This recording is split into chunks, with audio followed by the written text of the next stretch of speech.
السلام علیکم ورحمۃ اللہ نحمده ونصلي ونسلم على رسوله الكريم اما بعد فاعوذ بالله من الشیطان الرجیم بسم اللہ الرحمن الرحیم ان اللہ یأمرکم ان تؤدوا الامانات الی اہلها صدق اللہ مولانا العظیم وصدق رسوله النبی الکریم الامین ونحن على ذلك من الشاہدین والشاکرین والحمد للہ رب العالمین. قال اللہ تبارک و تعالی فی شان حبیبہ مخبرا وعامرا ان اللہ وملائکتہ یصلون علی النبی یا ایھا الذین آمنوا صلوا علیہ وسلموا تسلیما. الصلاۃ والسلام علیک یا رسول اللہ وعلی آلہ وصحبہ وسلم یا حبیب اللہ. الصلاۃ والسلام علیک یا رسول اللہ وعلی آلہ وصحبہ وسلم یا حبیب اللہ. انتہائی واجب الاحترام سامعین و حاضرین، آج کے خطبہ جمعہ المبارک میں چونکہ یہ ہمارے جنرل الیکشن 2018 سے پہلے اللہ تعالیٰ خیریت رکھے تو یہ کہہ رہے ہیں کہ اگلا جمعہ الیکشن کے بعد ہو، یہ آخری جمعہ ہے.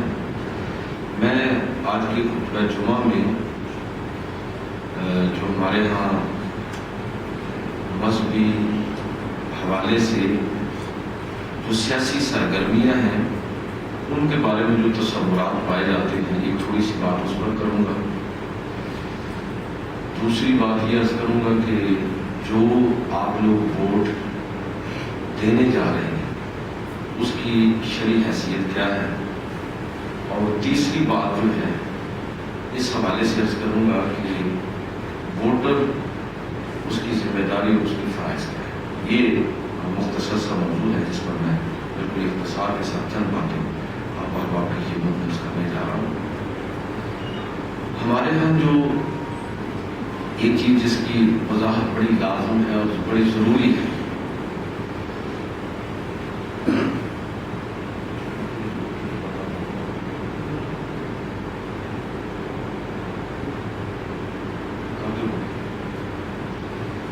ایک چیز کی جو وضاحت بڑی ضروری ہے وہ یہ ہے کہ جس طرح کی دعوت و تبلیغ ہمارے ہاں ہوئی اور مذہب اور ریاست کے اندر جو تفریق ہے عالمی سطح پر جو اس کے مظاہر ہم نے دیکھے ہیں، اور عیسائیت جس طرح ریاست کے معاملات سے بلکہ میں کہوں گا کہ اجتماعی معاملات سے بالکل دستبردار ہو گئی ہے، اس کے اثرات عالم اسلام پر بھی مرتب ہوئے ہیں. اور ہمارے ہاں بھی مذہب کا دائرہ لوگوں کی نظر میں بالکل اسی طرح کا بن کے رہ گیا کہ مذہب کا تعلق گویا کہ ہماری نجی زندگی اور ذاتی زندگی کے ساتھ ہے، مذہب کا تعلق ہمارے اجتماعی معاملات کے ساتھ نہیں. اسی تناظر میں بہت سارے لوگ بجا طور پر اس غلط فہمی کے اندر مبتلا ہو گئے ہیں کہ شاید اس طرح کی کوئی سرگرمی جو ہے وہ بالکل یعنی غیر مذہبی اور دین اور مذہب کے ساتھ اس کا کوئی تعلق نہیں ہے، وہ ایک الگ چیز ہے اور دین اور مذہب بالکل ایک الگ چیز ہے.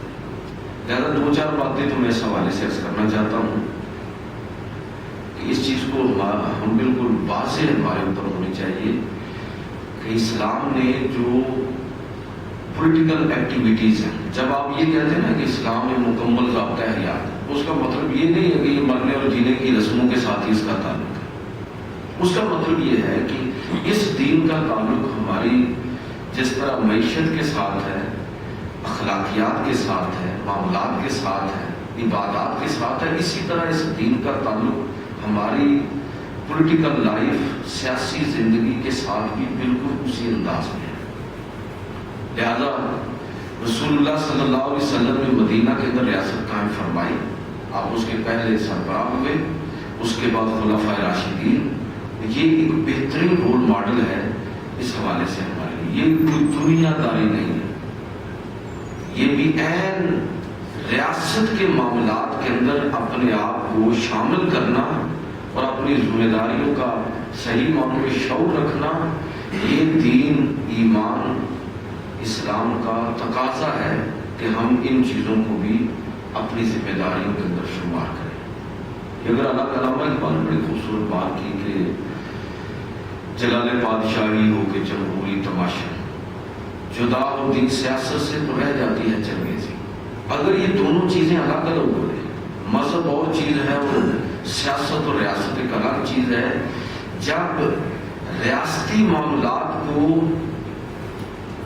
مذہبی تعلیمات کے تناظر میں پرکھا نہیں جائے گا، دیکھا نہیں جائے گا، تو وہ ساری چیزیں بے لگام ہو جائیں گی۔ اس لیے یہ بات پہلی چیز جو ہم پر بالکل واضح ہونی چاہیے کہ کسی طرح کی بھی جو پولیٹیکل ایکٹیویٹی ہے جو ملک اور ملت کے لیے ہے، آپ کا سوچنا، عملی طور پر اس کے اندر شامل ہونا، اس کا درد محسوس کرنا، اس کے لیے جتنی آپ اور میں ایفرٹ کر سکتے ہیں بہتری کے لیے، یہ کرنا دین کا ایمان کا تقاضا ہے۔ ویسے بھی اس کو پوری سپورٹ دیا ہے ہمارے یہ 21 سے 24 جنوری سن 1951 کراچی کے اندر علماء کا، پاکستان کے تمام مسالک کی علماء کا باقاعدہ ایک اجتماع ہوا، اور اس کے اندر 31 علماء نے، تمام مسالک کے علماء، شیعہ، سنی، بریلوی، اہل حدیث، دیوبندی، سب علماء نے، 31 علماء نے متفقہ طور پر 22 نکات کی منظوری دی۔ گویا کہ برصغیر کے اندر، پاکستان کے اندر علماء نے جمہوریت کو خلافت کے متبادل نظام کے طور پر قبول کیا اور لوگوں کی رہنمائی کی کہ آپ اگر اس پولیٹیکل سسٹم کا حصہ بنتے ہیں تو آپ یہ سمجھیں کہ ایک لحاظ سے یہ خلافت کا متبادل اس وقت یہی نظام ہے، جب تک کہ وہ صورت، آئیڈیل صورت جو ہے وہ واپس نہیں آتی۔ لہٰذا میں یہ عرض کرنا چاہوں گا کہ پہلی چیز تو یہ واضح ہونی چاہیے کہ آئین پاکستان کے مطابق ان اصول و ضوابط کو مد نظر رکھتے ہوئے جمہوری نظام اور سسٹم کو خلافت کا متبادل نظام تسلیم کرتے ہوئے اس کے اندر شمولیت اختیار کرنا، سیاسی ایکٹیویٹیز کو اپنی زندگی کا حصہ بنانا، اور اس کو بھی اسی طرح ذمہ داری سمجھنا جس طرح دیگر ذمہ داریاں ہم مذہبی ادا کرتے ہیں، یہ گویا کہ دین اسلام کا، آئین پاکستان کا تقاضا ہے۔ لہذا جو لوگ بھی اس کے برعکس سوچ رکھتے ہیں، اب دیکھیں آپ نے غور فرمایا کہ ابھی یہ 2-3 پیدار میں بڑے دھماکے ہوئے ہیں، پشاور میں، کوئٹہ میں اور دیگر علاقوں کے اندر۔ یہ کون لوگ کر رہے ہیں؟ یہ وہ لوگ ہیں جن کی سوچ یہ ہے کہ جمہوری نظام، اس کے اندر حصہ لینے والے لوگ امیدوار کی شکل میں ہوں، ووٹرز کی شکل میں ہوں، یہ سب واجب القتل ہے۔ یہ کفر کا نظام ہے جمہوریت، اور جو لوگ بھی اس کو ٹھیک سمجھتے ہوئے اس کے اندر شمولیت اختیار کریں گے سارے واجب القتل ہے۔ اس لیے وہ اس کو عین عبادت سمجھ کر رہے ہیں۔ اب یہ علماء کی ذمہ داری تھی کہ وہ عوام کے اندر یہ شعور بیدار کریں کہ یہ عمل جو ہے وہ شریعت کے خلاف نہیں، آئین پاکستان کا تقاضا بھی ہے اور علماء کا اس پر اتفاق بھی ہے۔ تو میں پہلی بات یہ عرض کرنا چاہتا ہوں کہ ان لوگوں کی جو اس کے برعکس سوچ اور اپروچ رکھتے ہیں، ان کی غلطی کو واضح کرنا، یہ علماء کی، ہمارے یونیورسٹیوں کے اساتذہ کی، کالجز کی، اسکولوں کی، ہمارے صحافی، ہمارے اینکر پرسن، ہمارے وکلاء، جتنے انٹلیکچوئلز ہیں، ان سب کی ذمہ داری تھی کہ وہ اس کو آئینی، پاکستان کے آئین کے پس منظر میں اور دین اسلام کے پس منظر میں اس چیز کو واضح کرتے، اور اس کے مد مقابل جو دوسرا گروہ ہے اس کی غلطی کو فکری بنیادوں پر غلط ثابت کرتے۔ ہماری اس طرف توجہ نہیں ہوئی، کم ہوئی ہے، جس سے دشمن کو موقع ملا کہ وہ ہمارے ہی بچوں کو گمراہ کر کے خود کچھ حملے کون کر رہے ہیں، مرنے والے بھی ہم ہیں، مارنے والے بھی ہم ہیں۔ تو یہ گمراہی پھیلانے کا موقع ملا ہے۔ یہ موضوعات ہماری مسجدوں کے ہونے چاہیے کہ نہیں ہونے چاہیے؟ عوام کو کس نے اویئرنیس دی؟ یہ ٹاپکس ہمارے نصاب کا حصہ ہونے چاہیے. یہ ہماری یونیورسٹی اور کالجز کے موضوعات ہیں، لیکن بہرحال افسوس ہے کہ اس طرف توجہ نہیں. ایک تو یہ ہمارا کانسیپٹ کلیئر. دوسری بات کہ بہت سارے لوگ ہم میں سے اپنی ذاتی زندگی میں بڑے نیک ہوتے ہیں، نمازیں پڑھتے ہیں، عبادات کرتے ہیں، حج اور عمرہ اور دیگر تسبیحات، بہت سارے جو نیک کام ہیں وہ کرتے ہیں. لیکن جہاں تک اجتماعی معاملات کا تعلق ہے اس میں لوگوں کی توجہ اس کو اس طرح عبادت نہیں سمجھتے. یہ سیاست کیا ہے؟ یہ اجتماعی معاملہ ہے. لوگوں کے اندر وہ اجتماعی شعور بیدار کرنے کی ضرورت ہے. یہ اجتماعی معاملہ ہے. ضرورت تھی کہ ہم یہ بات اپنے ہمارے اوپر بھی واضح ہو اور لوگوں تک بھی ہم اس بات کو کنوے کریں، جو پڑھے لکھے لوگ، جو آپ جیسے لوگ جو ذمہ داری محسوس کرتے ہیں، اس چیز کا درد رکھتے ہیں. اس بات کو سننا اور اس کو آگے پہنچانا یہ ہماری ذمہ داری ہے کہ اس حوالے سے ہر فرد اپنی ذمہ داری کو کس طرح پہچانے گا. صرف یہ کافی نہیں ہے کہ میں اور آپ ذاتی زندگی میں نہیں ہوں، یہ ضروری ہے، لیکن اس کے علاوہ اجتماعی شعور اور اجتماعیت کے حوالے سے جو ہماری ذمہ داری ہے، تو لوگ سمجھتے ہیں کہ ووٹ ایک دنیاوی معاملہ ہے. کوئی مسئلہ نہیں بھائی، یہ دنیاوی معاملہ نہیں ہے. ابھی انشاءاللہ اس پر بات کروں گا آخر میں. یہ دینی معاملہ ہے. یہ ایک عمل ہے کہ نہیں ہے؟ اعمالکم امالکم، تمہارے جو اعمال ہیں وہی تمہارے حکمران ہیں. یہ ایک معاملہ ہے، اہم معاملہ ہے، بہت بڑی گواہی ہے، ایک عمل ہے جس سے آپ گزرنے والے.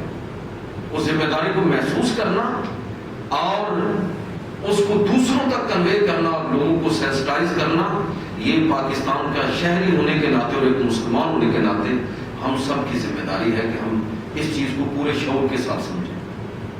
بعض لوگوں کا ذہن بڑا عجیب و غریب ہوتا ہے. وہ کہتے ہیں کہ وہ دیکھیں جی ہم کون سے اتنے نیکوکار ہیں، چلو ایک گناہوں سے اگر ووٹ غلط دے دیا تو پھر کیا ہو.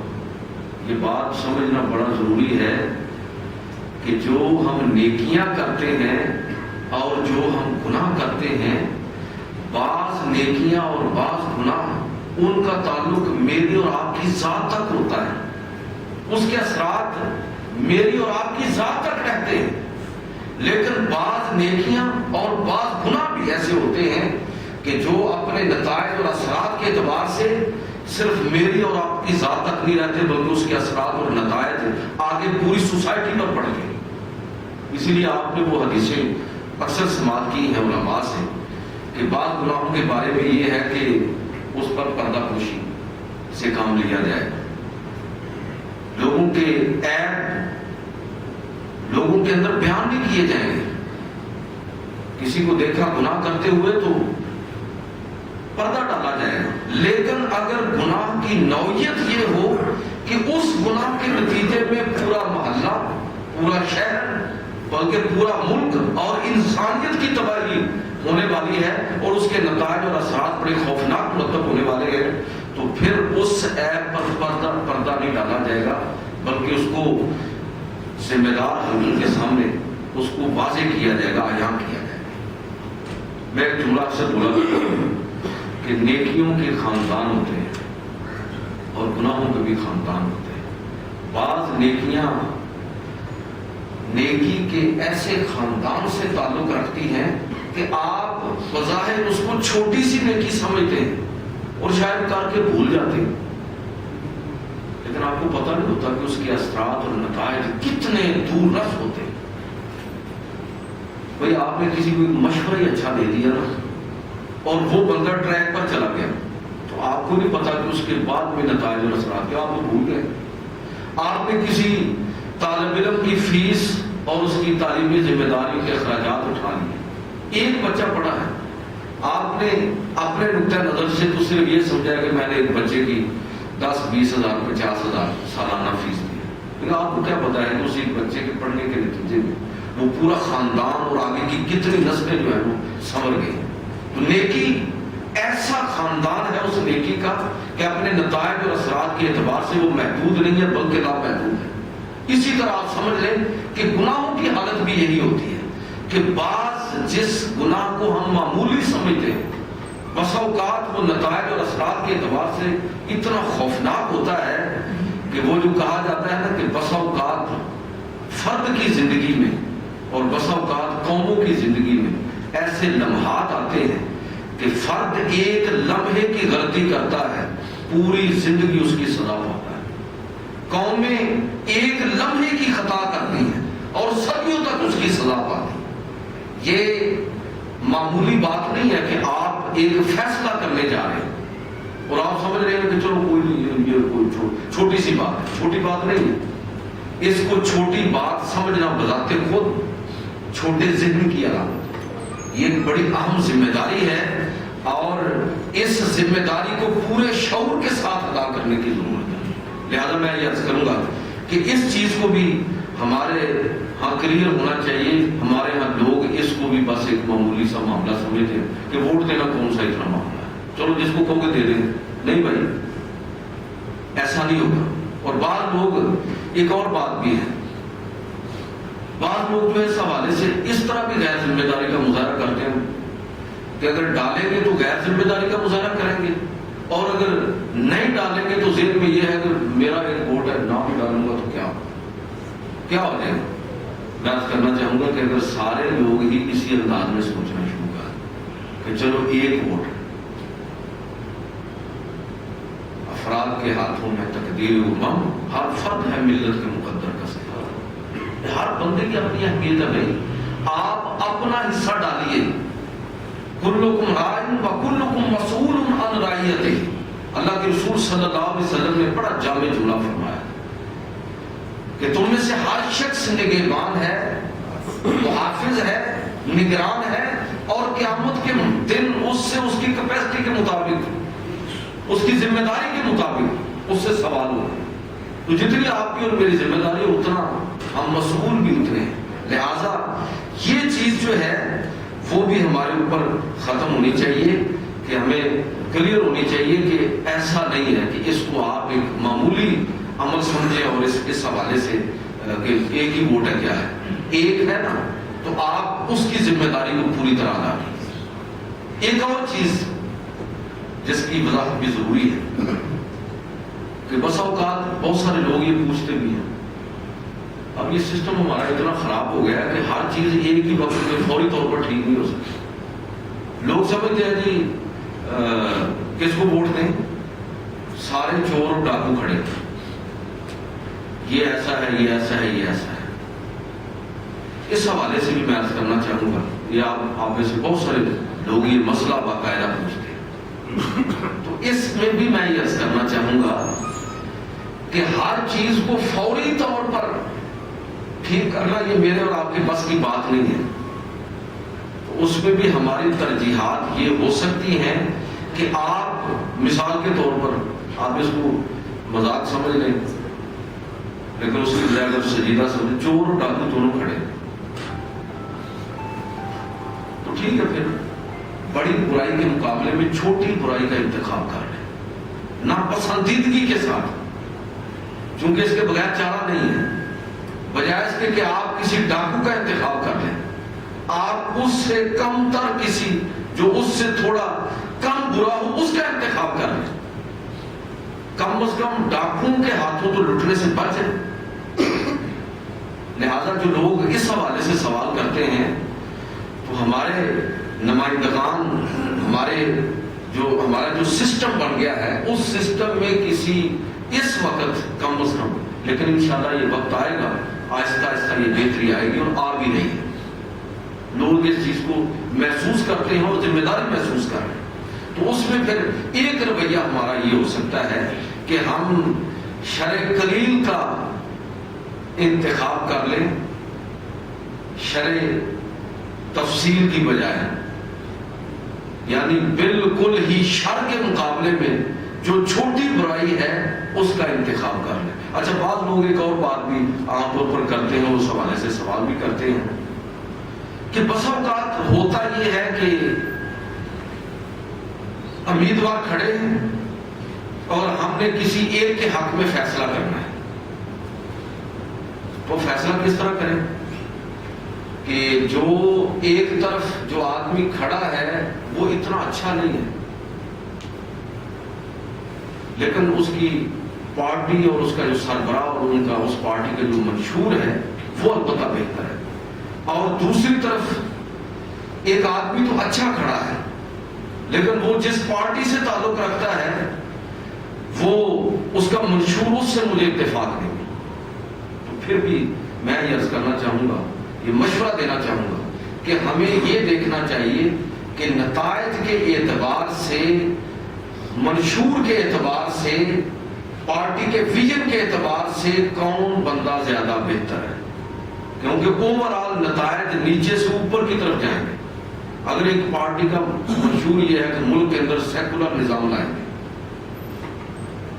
روشن خیال پاکستان، پیچھے ایک نعرہ لگا تھا چند سال پہلے، روشن خیال پاکستان، وہ نظام لے کر آئیں گے، اور دوسری پارٹی ایسی ہے جو لوگوں کی ویلفیئر کی بات کرتی ہے، تو پھر ترجیح اس کو دینی ہوگی اس امیدوار کو، اس پارٹی کو کہ جو ملک کے اندر لوگوں کے مسائل کے حل کے حوالے سے اپنا منشور پیش کرتی ہے، اس کے سربراہ کو نسبتاً بہتر لگتا ہے، نسبتاً بہتر لگتا ہے، ان کے عزائم نسبتاً بہتر آپ کو لگتے ہیں، وہ لوگوں کی ویلفیئر کے حوالے سے بات کرتے ہیں۔ ریاست کے قیام کا بنیادی مقصد کیا ہے؟ ریاست کے قیام کا بنیادی مقصد لوگوں کو فیسیلیٹیٹ کرنا ہے۔ میں اکثر یہ مثال دیا کرتا ہوں کہ جب اللہ کے رسول صلی اللہ علیہ وسلم مکہ سے مدینہ کی طرف آپ نے ہجرت کی، پہلا کام کیا کیا؟ پہلا کام یہ کیا تھا کہ لوگوں کے معاشی مسائل کو حل کیا، ایک ایک آدمی کو پکڑا مہاجرین میں سے اور انصار کے ساتھ جوڑتے چلے گئے، یہ تمہارا بھائی ہے، یہ تمہارا بھائی ہے، تاکہ لوگوں کی جو پہلے ضروریات ہیں وہ پوری، روٹی کپڑا اور مکان، یہ نعرے آج کے دور میں لگ رہے ہیں اور لگتے رہتے ہیں، لیکن یہ جو ضروریات ہیں، بیسک ضروریات، یہ ریاست کی ذمہ داری ہے کہ لوگوں کی ضروریات کو پورا کریں۔ تو لہذا وہ پارٹی اور وہ قائد، اس کو آپ ترجیح دے سکتے ہیں جو سب سے بہتر انداز میں اپنے منشور کے اندر لوگوں کی ویلفیئر کی بات کرے، لوگوں کو دین اسلام کی طرف اس تربیت کے ساتھ جو قرآن و سنت کا تقاضا ہے، لوگوں کی رہنمائی کا دعویٰ کرنے والا ہو۔ ظاہر ہے ہمارے ہاں زیادہ دعوے نہیں ہیں، لیکن ظاہر کسی نہ کسی پر آپ کو اعتماد تو کرنا ہوگا، تو یہ بات بھی میں سمجھتا ہوں کہ ہمارے اوپر واضح ہونی چاہیے۔ بہت سارے دوست اس حوالے سے بھی سوال کرتے ہیں۔ ایک اور چیز کہ جو کنسپٹ ہمارے ہم بالکل گہنا گئے ہیں اور گڑبڑ ہو گئے، وہ یہ ہے کہ جو لوگ مذہب سے دلچسپی رکھتے ہیں، ایک ہے مذہبی طبقہ جس کو علماء کہہ لیں، پیران نظام کہہ لیں، مشائخ کہہ لیں، ایک وہ مخصوص مذہبی طبقہ ہے، اور ایک اس مخصوص مذہبی طبقے کے علاوہ عوام کے اندر مذہب سے دلچسپی اور محبت رکھنے والے لوگ، اور وہ بھی کوئی کم نہیں ہے۔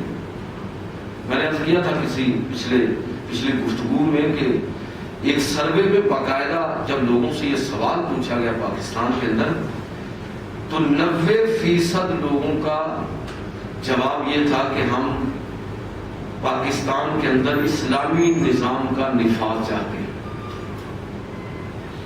لیکن عملی طور پر صورتحال کیا ہے؟ صورتحال یہ ہے کہ اچھے خاصے مذہبی لوگ اس غلط فہمی کے اندر مبتلا ہو گئے، اور ہمارا جو مذہبی طبقہ ہے وہ بھی اس غلط فہمی کے اندر مبتلا ہو گیا کہ دین الگ چیز ہے، ریاست اور سیاست کا معاملہ بالکل ایک الگ چیز ہے۔ یہ دو الگ بحث ہے کہ علماء کو سیاست میں حصہ لینا چاہیے کہ نہیں چاہیے، یہ میں اس پر بات نہیں کر رہا ہوں۔ میں سمجھتا ہوں کہ علماء کی بہت بڑی ذمہ داری جو ہے وہ اصلاح معاشرہ ہے۔ سیاست کے اندر، عملی سیاست کے اندر حصہ لینا یہ اتنا ضروری نہیں ہے۔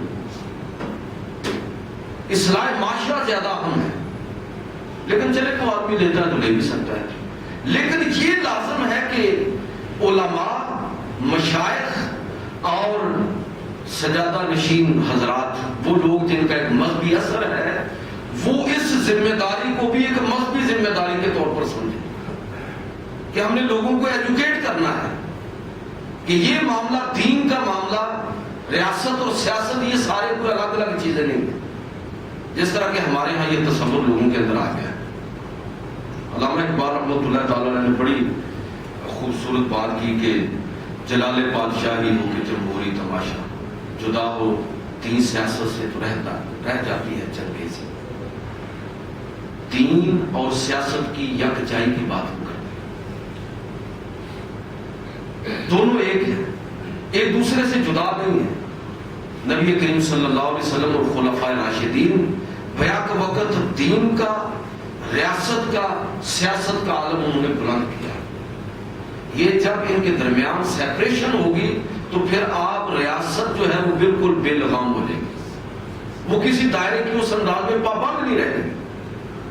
یہ لازم ہے کہ آج اس چیز کو بھی دیندار طبقہ، آپ جیسے لوگ اس چیز کو بھی صرف ایک سیاسی کہنے کی شعبہ بازی نہ سمجھے، بلکہ اس کو دینی ذمہ داری سے، اور یہ سمجھیں کہ ہم نے اس میں اپنا حصہ اپنی رائے کے ذریعے ڈالنا ہے اور اپنی ذمہ داری کو ادا کرنا ہے۔ یہ بہرحال ایک بہت بڑی، میں سمجھتا ہوں کہ ایک کوتاہی ہوئی ہے، اور میں اکثر ایک بات عرض کیا کرتا ہوں کہ ہمارے ہاں پروڈیوس ہوتے ہوتے حالت یہ ہو گئی ہے کہ مساجد کے اندر اور دینی حلقوں کے اندر اب قیادت جن لوگوں کے ہاتھوں میں ہے، وہ ہماری سوسائٹی کا وہ طبقہ ہے جن کو ہم بدقسمتی سے، ہمیں مولوی نہیں چاہیے ہوتا، ہمیں کمی چاہیے ہوتا ہے، ملازم چاہیے ہوتا ہے۔ وہ لوگ آپ کی کیا رہنمائی کریں گے؟ وہ قرآن و سنت کو اس تناظر میں کیسے پیش کریں گے؟ کیسے بتائیں گے کہ ریاست اور سیاست کا معاملہ جو ہے یہ قرآن و سنت کی تعلیم کا لازمی جز ہے؟ ہم نے بالکل جزیات کے اندر دین کو تقسیم کر دیا ہے۔ وہ دین کل ہے، یہ ایک پورا پیکج ہے، اور اس کی برکات ہماری ذاتی زندگی کے اندر، نجی زندگی کے اندر اور ہماری اجتماعی زندگی کے اندر وہ برکات اس وقت ہم کو نصیب ہوں گی جب یہ بطور نظام کے ملک کے اندر یہ دین نافذ ہوگا۔ لہذا میں یہ عرض کرنا چاہوں گا کہ وہ لوگ عوام میں سے جو دین سے محبت رکھنے والے ہیں، جو علماء ہیں، جو ہمارے مذہبی قائدین ہیں، ان کے یہ ذمے ہیں۔ دیکھیں، اگر یہ معاملہ اس طرح کا نہ ہوتا تو میں آپ سے یہ سوال کرتا ہوں، امام حسین کربلا کے اندر کیا لینے آئے تھے؟ کیا اتنی بڑی گدی کسی اور کے پاس تھی جتنی بڑی گدی جو ہے وہ امام حسین کے پاس تھی؟ بیٹھتے مدینہ کے اندر، نذرانے جمع کرتے، حکومتیں ساری ان کے قدموں کے اندر ہر چیز ڈھیر کرنے کے لیے تیار تھی۔ علامہ اقبال نے اسی لیے کہا تھا کہ نکل کر خانقاہوں سے ادا کر رسم شبگیری، کہ فقر خانقاہی ہے فقط اندوہ و دلگیری۔ آج کوئی دیندار بندہ ریاست، پاکستان، ملک اور نظام کی بہتری کی بات کرے تو بہت سارے لوگوں کو بڑی چبھن ہوتی ہے، بڑی تکلیف ہوتی ہے، بلکہ جن مسجدوں کے اندر اس سوچ اور فکر کے حامل لوگوں کا غلبہ ہوتا ہے وہ باقاعدہ لکھ لگاتے ہیں اس چیز کا، یہاں ایسے لوگ ہونے چاہیے، یہاں وہ لوگ کھڑے ہونے چاہیے جو سوسائٹی کے انٹلیکچوئل ہوں، جو دین کا صحیح ویژن رکھنے والے ہیں، جو امت کی رہنمائی قرآن و سنت کے مطابق کرنے والے ہیں۔ میں جملے کو پھر دہراتا ہوں، علماء کا سیاست میں حصہ لینا کوئی ضروری نہیں ہے، لیکن لوگوں کو سیاسی ویژن دینا ضروری ہے۔ یہ لازم ہے کہ لوگوں کو بتائیں کہ قرآن و سنت کا تقاضا کیا ہے، قرآن و سنت ان کی رہنمائی کیا کرتے ہیں۔ تو لیکن آج جس انداز میں ہم لوگ سوچتے ہیں تو دین کا بڑا محدود تصور ہمارے ذہن میں بیٹھ گیا ہے۔ ہم سمجھتے ہیں کہ بس یہ نمازیں اور ذکر اذکار اور تلاوت جو ہے یہ کل دین ہے۔ میں عرض کروں کہ اگر یہی کل دین ہوتا، آپ ذرا صرف نبی صلی اللہ علیہ وسلم کی زندگی کے 23 سال کا صرف مشاہدہ کر لیں تو آپ کو پتا چلے گا کہ 13 سال میں وہ کامیابیاں نہیں ملی مکہ کے اندر، جو مدنی ریاست کے قیام کے ساتھ ملی ہے، اور اس میں بھی اگر آپ یہ شامل کر لیں کہ فتح مکہ اور حضور کے وصال کے درمیان کتنا عرصہ ہے، صرف 2-2.5 سال کا عرصہ ہے۔ 8 ہجری کے اندر مکہ فتح ہوا، 11 ہجری کے اندر حضور کا وصال ہوا، لگ بھگ 3 سال، لگ بھگ اتنا عرصہ بنتا ہے۔ ان 3 سال کے اندر اسلام جس تیزی کے ساتھ پھیلا ہے وہ آپ اس کا تصور کیجیے۔ اس لیے عرض کرنا چاہتا ہوں کہ اس دین کا، ایمان کا تحفظ جو ہے یہ بھی اسی وقت ممکن ہے جب آپ کی ریاست، آپ کی سیاست وہ قرآن و سنت کے مطابق ہوگی۔ اس کے بغیر نہ دین کا، نہ اسلامی تہذیب کا، نہ اس کلچر، نہ اس ایمان کا تحفظ ممکن نہیں ہے۔ لہٰذا یہ بھی ہمارا کنسیپٹ کلیئر ہونا چاہیے۔ موضوع کے آخری حصے کی طرف آتا ہوں، ذرا بات تھوڑی لمبی ہو گئی، کہ وہ غلط فہمیاں جو سیاسی سرگرمیوں کے حوالے سے عام طور پر ہمارے یہاں پائی جاتی ہیں وہ کلیئر ہونی چاہیے، کہ اس کو بھی آپ اسی طرح ذمہ داری سمجھیں، اس کو بھی اسی طرح میں آپ عبادت سمجھیں کہ ہم نے ملک کے بارے میں سوچنا ہے، یہ بھی عبادت ہے۔ ہم نے اس ملک کی بہتری کے لیے اپنا حصہ ڈالنا ہے، یہ بھی عبادت ہے۔ ہم نے پورا اجتماعیت کے نقطہ نظر سے اجتماعی شعور کو لوگوں کے اندر بیدار کر کے اپنی سمجھ کو درست کرنا ہے۔ یہ میں عرض کروں کہ اگر آپ اس پر گہرائی میں جا کے سوچیں گے تو آپ کو سمجھ آئے گی کہ اصل میں یہ نمازوں سے، زکوٰۃ، حج اور عمروں سے بھی بڑی عبادت ہے۔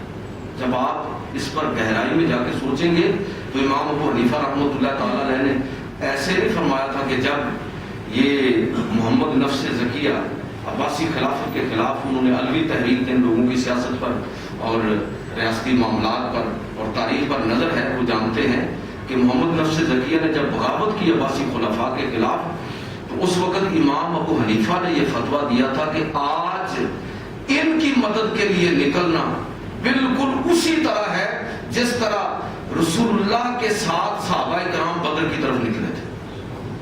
آپ اندازہ فرمائیں، وہ خود نہیں امیدوار خلافت کے، لیکن لوگوں کو شعور دے رہے، لوگوں کو بتا رہے کہ یہ عمل کتنا اہم ہے کہ ریاست کا جب تک قبلہ درست نہیں ہوگا، نہ آپ کا دین محفوظ رہے گا، نہ آپ کی تہذیب محفوظ رہے گی، اور نہ آپ کا مذہب اور نہ کلچر، کوئی چیز محفوظ نہیں رہے گی۔ لہذا ریاستی امور اور معاملات سے لا تعلق رہنا یہ کوئی دنیا داری نہیں ہے، بلکہ عین دین کا تقاضا ہے۔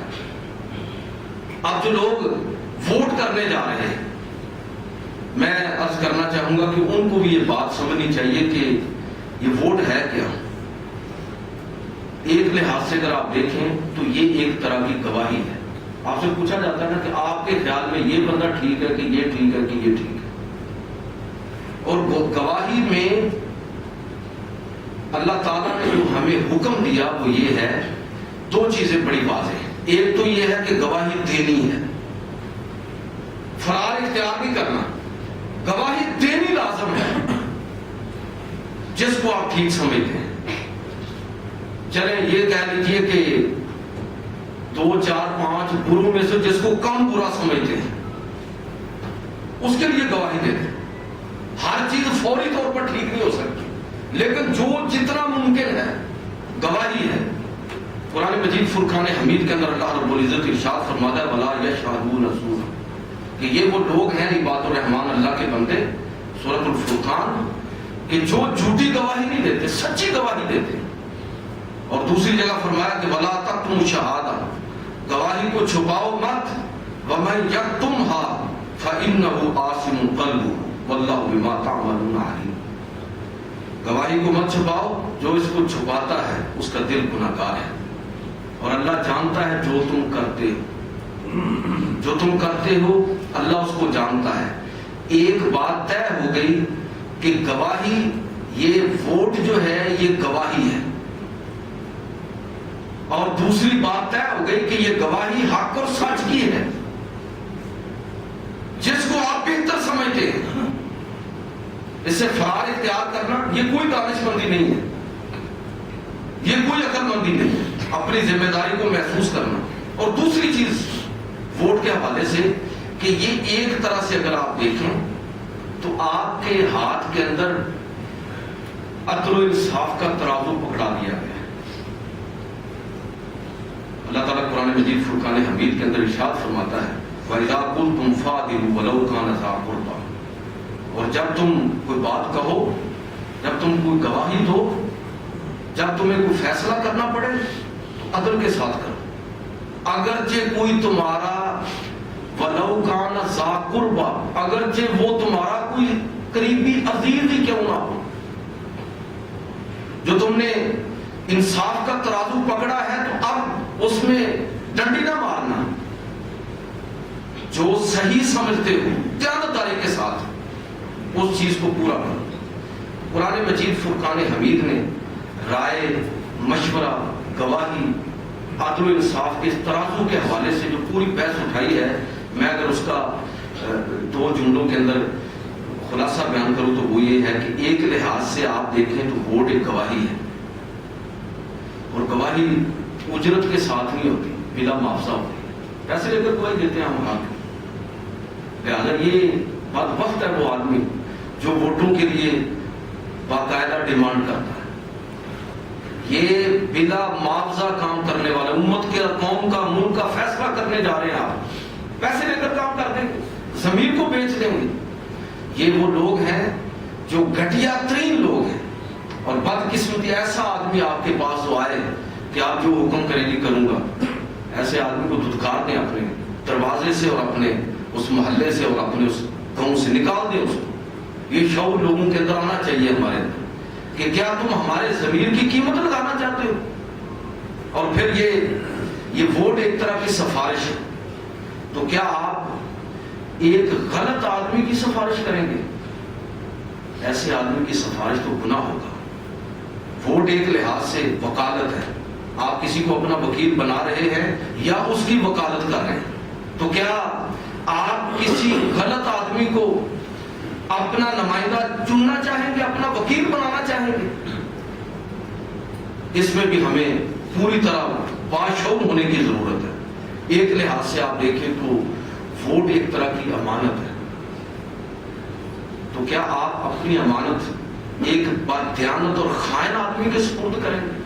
آپ دیکھ رہے ہیں نا کہ ہمارے ہاں کرپشن اتنی پھیل گئی ہے کہ اب اللہ تعالیٰ معاف فرمائے کہ صحیح معنوں میں یہ بات کہتے ہوئے مناسب معلوم نہیں ہوتا کہ ملک واقعی لوگوں نے ختم کر دیا ہے۔ اب تو اللہ تعالیٰ ہماری مدد کرے۔ یہ کسی ایک حکومت کی میں بات نہیں کر رہا، نہ میں نے کبھی اس طرح کی بات کی ہے۔ جب سے پاکستان بنا ہے اب تک جتنی بھی حکومتیں آئی ہیں ان سب نے، لیکن اس کا ذمہ دار کون ہے؟ میں اور آپ اس کے ذمہ دار ہیں۔ کیا ہم نے اپنی ذمہ داری کو دیانتداری کے ساتھ ادا کیا ہے؟